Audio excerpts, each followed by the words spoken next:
नमस्कार, मैं संतोष कुमार अम्बेस और आप देख रहे हैं आवाज़ भारत। और इस वक्त मैं हूं गाज़ियाबाद के सिद्धार्थ कॉलेज और जैसे कि मैं दिखा देना चाहता हूं कि मानवर वामन मेश्राम के तत्वाधान में कन्याकुमारी से कश्मीर तक ईवीएम भंडाफोड़ राष्ट्रव्यापी परिवर्तन यात्रा शुरुआत हो चुकी है। और अब से कुछ ही क्षणों में वो गाज़ियाबाद सिद्धार्थ इंटर कॉलेज में वो प्रवेश करने वाले हैं। अभी आप पूरी खबर देखिए आवाज़ भारत पे। पूरे देश में परिवर्तन यात्रा ईवीएम के खिलाफ एक माहौल तैयार कर रही है।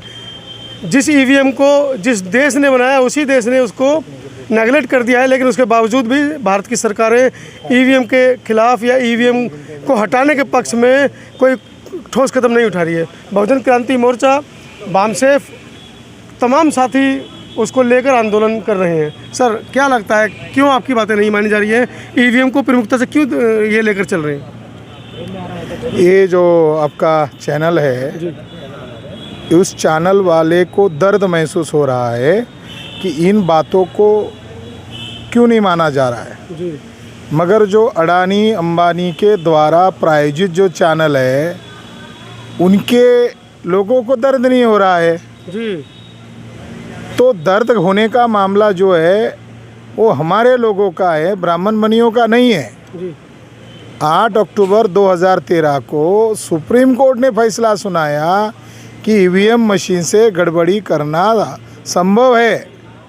जब ईवीएम मशीन के खिलाफ सुप्रीम कोर्ट ने इतना बड़ा फैसला दिया तो क्या किसी टीवी चैनल वाले ने इसको ब्रेकिंग न्यूज़ बनाया जी? तो हमारे लोगों के अंदर विद्रोह है, मगर हमारे मूल निवासी बहुजन लोगों को जानकारी से वंचित रखा जा रहा है, इसलिए परिवर्तन यात्रा है। वो कह रहे हैं कि ईवीएम बिल्कुल ठीक है। अभी तमिलनाडु का चुनाव देखिए, कांग्रेस जीती है। बांग्लादेश के चुनाव को भी प्रमुखता से बता रहे हैं कि ममता जी जीत गई, तो ईवीएम में तो गड़बड़ नहीं है, वो भी उनके विपक्षी हैं। तो आपके सामने कुछ तथ्य हम देना चाहते हैं जी। तो हमारा ईवीएम एक्सपर्ट्स है, ये आपको कुछ तथ्य बताना चाहते हैं, पहले वो तथ्य को समझो। जी सर। एक्चुअल 2009 का जो चुनाव था जी, उस चुनाव में इलेक्शन कमीशन की जो टेक्निकल एक्सपर्ट कमेटी है जी, टेक्निकल एक्सपर्ट कमेटी ने ये कहा था कि भाई ये चुनाव आयोग को ये बताया था कि जो 9,03,000 मशीनें हैं, ये मशीनें अपग्रेडेड मशीनें नहीं हैं, ये मशीनें ख़राब है, इस मशीनों को इस्तेमाल ना करें। मगर चुनाव आयोग ने 2009 के चुनाव में उन्हीं मशीनों को इस्तेमाल में लाया और उन्हीं मशीनों के माध्यम से चुनाव कंडक्ट करवाया और कांग्रेस जीत गई। इसमें सबसे बड़ा जो रोल है ये इलेक्शन कमीशन का रोल है। तो दूसरी बार सेम मशीनों को 2014 में भी यूज़ किया, जो कि अपग्रेडेड मशीनें नहीं थी, पुरानी मशीनें थी, और उसी मशीनों के माध्यम से चुनाव करवाया। 2014 का जब चुनाव हुआ, रिज़ल्ट डिक्लेयर किया। रिज़ल्ट डिक्लेयर करने के बाद 1 महीने के अंदर 9,03,000 ईवीएम मशीनों को कबाड़ घोषित किया। क्यों कबाड़ घोषित किया? उसके अंदर सबूत थे, वो सारे के सारे सबूत डिस्ट्रॉय किए। दूसरी बात क्या है, 8 अक्टूबर 2013 को सुप्रीम कोर्ट का जजमेंट सुप्रीम कोर्ट ने ये कहा without VVPAT free fair and transparent election नहीं हो सकता। इसका मतलब क्या है? 2004 में वीवीपीएटी मशीन नहीं था, लगाया नहीं था। अगर 2013 में सुप्रीम कोर्ट 8 अक्टूबर 2013 में ये जजमेंट दे रहा है कि without VVPAT free fair and transparent election नहीं कर सकते, फ्री फेयर एंड ट्रांसपेरेंट नहीं हो सकता। जो वीवीपीएटी मशीन लगाना चाहिए था इलेक्शन कमीशन के द्वारा 2014 को वीवीपीएटी मशीन लगाना चाहिए था। 2014 में कितना वीवीपीएटी मशीन लगाया? 0.33%, मतलब 99.67% वीवीपीएटी मशीन नहीं लगाया। और उसमें भी उन्होंने धोखाधड़ी क्या कही? जो मशीनें ईवीएम मशीनों को उन्होंने जो इस्तेमाल किया था 9,03,000 मशीनों को, वो सारी की सारी पुरानी मशीनें यूज़ की थी। एक तरफ जो सुप्रीम कोर्ट का निर्णय है, सुप्रीम कोर्ट के जजमेंट के अगेंस्ट में जाकर उन्होंने 0.33% वीवीपीएटी मशीन को इस्तेमाल किया, मतलब ना के बराबर। इसका मतलब क्या हुआ? 2004 में वीवीपीएटी मशीन नहीं लगाया था, 2009 में वीवीपीएटी मशीन नहीं लगाया था, और सुप्रीम कोर्ट का जजमेंट आने के बाद भी लगाना चाहिए था, वो भी 0.33 मतलब वो ना के बराबर है। अभी 2000 इसी बात को लेके आदरणीय वामन मेश्राम साहब सुप्रीम कोर्ट में गए। सुप्रीम कोर्ट में इसी बात को लेके चुनाव आयोग को खींच के लेके गए। इसका मतलब क्या है? चुनाव आयोग एक संवैधानिक संस्था है। चुनाव आयोग is equal to supreme court. ये संवैधानिक संस्था के विरोध में जाके मेश्राम साहब ने, आदरणीय वामन मेश्राम साहब ने उनके ऊपर कंटेम्प्ट ऑफ कोर्ट का केस सुप्रीम कोर्ट में फाइल किया। केवल फाइल ही नहीं किया तो उसके अगेंस्ट में जीता। मतलब कि 2019 में 100% वीवीपीएटी मशीन लगाने का फैसला आदरणीय वामन मेश्राम साहब के फेवर में आया, और 2017 को 24 अप्रैल 2017 को सुप्रीम कोर्ट ने जजमेंट दिया कि जजमेंट के बावजूद दोबारा भी बता दो ना, जजमेंट आने के बाद 100% वीवीपीएटी मशीन लगाने का जो जजमेंट दिया सुप्रीम कोर्ट ने, उसके बाद कांग्रेस ने, बीजेपी ने मिलके इसको काउंटर करने के लिए 56C, 56D, 49A ये रूल फ्रेम किए। इसके अगेंस्ट में मेश्राम साहब ने कोर्ट में केस फाइल की बीएमपी के नाम से। उसको काउंटर करने के लिए उन्होंने चंद्रबाबू नायडू को केस फाइल करने के लिए कहा, और N Chandrababu Naidu 21 political party के माध्यम से एक केस फाइल किया गया। और जजमेंट क्या आया? 8 अप्रैल 2019 को जजमेंट आया। जजमेंट क्या आया? ईच असेंबली सेगमेंट में 5 पोलिंग स्टेशन को वेरीफाई किया जाएगा, ये जजमेंट दिया। मगर अगर आप देखते हैं 2019 के इलेक्शन में पूरे इंडिया में 10,35,000 वीवीपीएटी मशीन लगाया गया, और वेरीफाई कितना किया? जो जजमेंट, अगर वो जजमेंट हमारे विरोध वाला था, मेश्राम साहब ने जो केस लड़ी थी उसको काउंटर करने वाला जजमेंट था, उस जजमेंट के विरोध में इन्होंने जजमेंट दिया था कितना? ईच असेंबली सेगमेंट में 5 पोलिंग स्टेशन को वेरीफाई करने का। यहाँ पर आप देख सकते हैं ये बूथ संख्या वगैरह लिखा हुआ है। ईच असेंबली सेगमेंट में 5 पोलिंग स्टेशन का मतलब क्या होता है कि एक पोलिंग स्टेशन में 1 से लेकर 10 बूथ हो सकते हैं। यहाँ पर बूथ की संख्या लिखी है। 1 से लेकर 10 बूथ का मतलब होता है 1 से लेकर 50 वीवीपीएटी मशीन वेरीफाई करने का जजमेंट दिया। और 8 अप्रैल 2019 को ये जजमेंट आने के बाद 15 अप्रैल 2019 को इलेक्शन कमीशन के मैनुअल में जीओ पास करके उन्होंने अपने मैनुअल में लिखा, बावजूद 2019 में 100% वीवीपीएटी मशीन लगाने के बाद भी कितना वेरीफाई किया? ईच असेंबली सेगमेंट में 5 वीवीपीएटी मशीन वेरीफाई किया। जितना वेरीफाई किया, 5 पोलिंग स्टेशन वेरीफाई करना चाहिए था। जो जजमेंट हमारे अगेंस्ट में काउंटर करने के लिए दिया था, उसमें उन्होंने जो जितना इलेक्शन कमीशन के मैनुअल में लिखा था उसके विरोध में जाकर उन्होंने वेरीफाई कितना किया? प्रिंट मीडिया ने ये सारी बातों को एक्सपोज करना चाहिए था। सुप्रीम कोर्ट ने इसके अगेंस्ट में स्टैंड लेना चाहिए था, मगर सुप्रीम कोर्ट, इलेक्शन कमीशन, ये सारे संवैधानिक संस्थाओं के ऊपर ब्राह्मणों का कब्जा है, इसलिए ये सारा हो रहा है। तो 10,35,000 वीवीपीएटी मशीन में से केवल 20,687 वीवीपीएटी मशीन को वेरीफाई किया, वो भी खानापूर्ति के लिए। उसमें घोटाला होने के बाद क्या, उस जितना वेरीफाई किया उसमें भी घोटाले को छुपाने के लिए उन्होंने क्या किया? 4 महीने में सारी की सारी वीवीपीएटी की जो रिसीट्स है, स्लिप्स है, पर्चियाँ है, 4 महीने में सारी की सारी पर्चियाँ डिस्ट्रॉय की इलेक्शन कमीशन ने ऑर्डर इशू करके। इतनी भयानक बात है।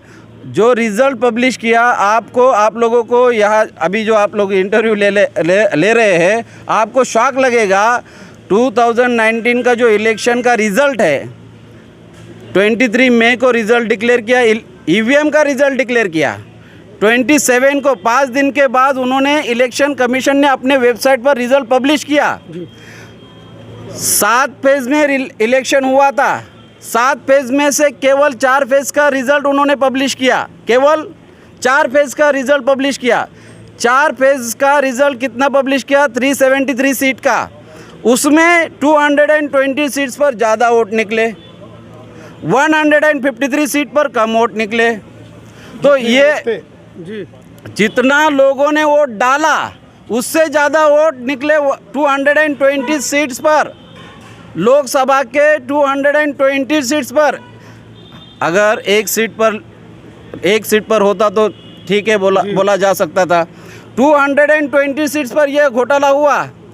और ये सारा उन्होंने इलेक्शन, मैं मेरी बात नहीं बोल रहा हूँ, ये इलेक्शन कमीशन की वेबसाइट पर ये सारा डेटा अवेलेबल था।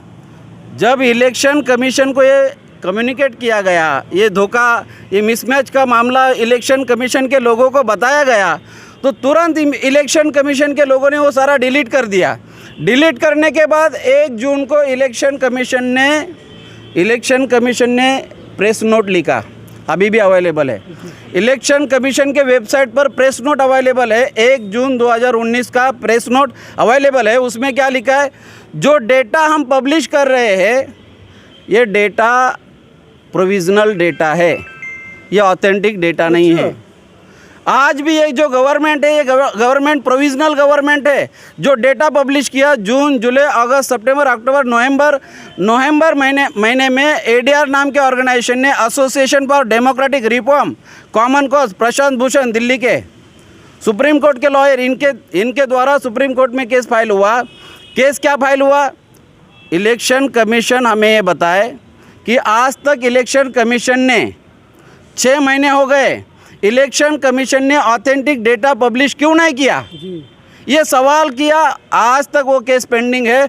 उसके पहले ही इलेक्शन कमीशन ने ऑर्डर इशू करके, लिखित ऑर्डर हमारे पास है, इलेक्शन कमीशन ने ऑर्डर इशू करके सारे के सारे स्टेट कमिश्नरों को, यूनियन टेरिटरी के कमिश्नरों को लिखित ऑर्डर इशू किया। 23 सितंबर 2019 को ऑर्डर इशू करके उन्होंने ये कहा कि जितनी भी पर्चियाँ है वो सारी पर्चियाँ डिस्ट्रॉय करो। ये लिखित ऑर्डर है as per election conduct rule 1961 94B। इस क्लॉज के तहत वो पर्चियाँ 1 साल रखनी पड़ती है, मैंडेटरी है, कंपलसरी है। मतलब 23 मई 2019 से लेके 23 मई 2020 तक वो पर्चियाँ संभाल कर रखना चाहिए। मगर उन्होंने ये सारा बदमाशी के तहत ये सारा अंजाम देते हुए, ये तो इल्ज़ाम लग रहे हैं और वो सबूत भी दे रहे हैं, फैक्ट है जी। दूसरी बात एक लास्ट पॉइंट बताता हूँ आपको, और एक फैक्ट देता हूँ मैं। 112 लोगों ने इलेक्शन कमीशन को लेटर लिखा, 112 लोगों ने। उसमें से 44 लोग जो है टेक्निकल है, एक्सपर्ट है, टेक्निकल एक्सपर्ट, एकेडमिशियन है, प्रोफेशनल है। 112 लोगों में 44 लोग टेक्निकल है, एक्सपर्ट है, प्रोफेशनल है, और 68 लोग जो है आईएएस ऑफिसर है, आईपीएस है, आईआरएस है, आईएफएस है, जो फॉरेन सर्विस में है, और उसमें से कोई फॉरेस्ट में भी है। रिटायर्ड लोग, आईएएस रिटायर्ड, उन लोगों ने इलेक्शन कमीशन को 17 सवाल किए। 2 मई 2022 लास्ट ईयर 17 सवालों के जवाब chief election commissioner of India, chief election commission, 2 election commissioner, उनको सवाल किए, लिखित सवाल किए, उनको लेटर भेजा इलेक्शन कमीशन के ऑफिस पर, निर्वाचन सदन के ऑफिस पर लिखित उनके नाम से लेटर गया हुआ है, ईमेल से लेटर भेजा हुआ है। आज तक 17 सवालों के जवाब नहीं दिए। अभी जो कौन लोग सवाल कर रहे हैं, जिन लोगों ने इलेक्शन कमीशन के इलेक्शन कंडक्ट करवाए, ऐसे लोगों ने सवाल किए, 17 सवाल। उसमें बहुत सारी बातें उन्होंने कही। एक बात उसमें बताता हूँ, उन्होंने ये पूछा क्या ईवीएम को पेटेंट है। आज भी ईवीएम को पेटेंट नहीं है। पेटेंट नहीं है का मतलब क्या है, वो विश्वसनीय नहीं है। बिल्कुल। वीवीपीएटी मशीन को पेटेंट है तो नहीं है, तो इसका मतलब क्या है, वो भी विश्वसनीय नहीं है। चुनाव इस मशीनों के माध्यम से नहीं किया जा सकता। तीसरी बात क्या है, संजय सिंह ने राज्यसभा में ये दावा किया, संजय सिंह ने राज्यसभा में बात उठाई कि जो माइक्रो कंट्रोलर चिप है, माइक्रो कंट्रोलर चिप के बारे में संजय सिंह ने क्या कहा, चुनाव आयोग का दावा है कि ये chip, micro controller chip 1 time programmable है। अच्छा। और चुनाव आयोग का ये दावा है, लेकिन जो कंपनी, अमेरिका की जो कंपनी जहाँ से हम लोग चिप परचेस करते हैं, माइक्रो कंट्रोलर चिप लेते हैं, खरीदी करते हैं, वो माइक्रो कंट्रोलर चिप बनाने वाली कंपनी का दावा क्या है कि ये चिप वन टाइम प्रोग्रामेबल नहीं है,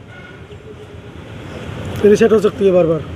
ये बहुत सारी भयानक बातें हैं। ये सारे इतनी मतलब ये चुनाव आयोग की संविधान निर्माताओं ने जो जिम्मेदारी लगाई उसके विरोध में जाके शासक जाति के फेवर में काम कर रहा है। चुनाव आयोग ये जो संस्था है ये कॉन्स्टिट्यूशनल इंस्टीट्यूशन है।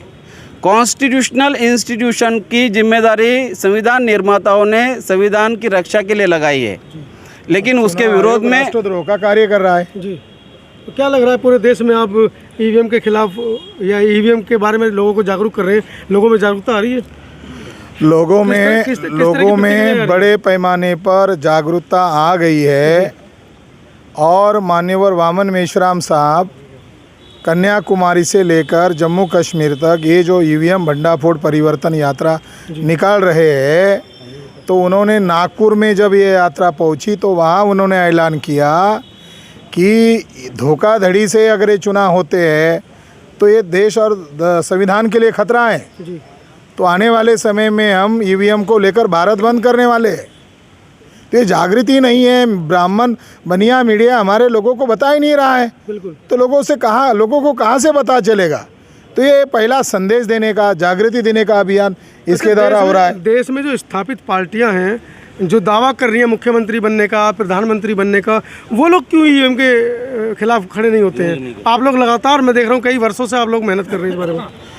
आपने ऐसा सवाल पूछा तो शायद आप हमें पूछने की बजाय उनको अगर ये सवाल पूछते, क्या लगती है?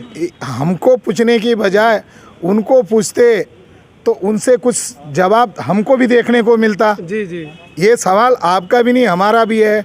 अभी यहाँ लोकल चुनाव हुए कारपोरेटर के, बिल्कुल, सारे के सारे बीजेपी चुनकर आई। सपा पार्टी की तरफ से निषाद नामक एक कैंडिडेट महिला थी, 3.5 लाख वोटर्स थे वहाँ उसके सीट पर, मगर वोट कितने पड़े? लगभग 5 लाख। तो ये कोई छुपने वाली बात है? तो जो लोग सपने देख रहे हैं ईवीएम होते हुए ये पूरे होंगे क्या, तो वो आवाज़ उठानी चाहिए, मगर वो आवाज़ क्यों नहीं उठा रहे? उनको लग रहा है कहीं लालू प्रसाद यादव की तरह हमको भी जेल में जाना ना पड़े, तो उनकी कोई कमज़ोरी हो सकती जो आवाज़ नहीं उठा रहे।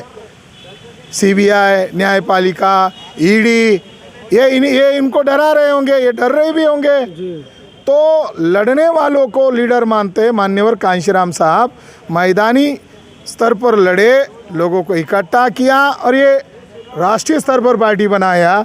ईवीएम ने उनकी राज्य स्तर की पार्टी भी ख़त्म कर दिया, क्षेत्रीय पार्टी रह गई, उनका एक सीट भी नहीं है। तो ये जागृति का जो कार्यक्रम है सिद्धांतवादी लोगों को करना होगा, वो कर रहे हैं। चलिए, धन्यवाद।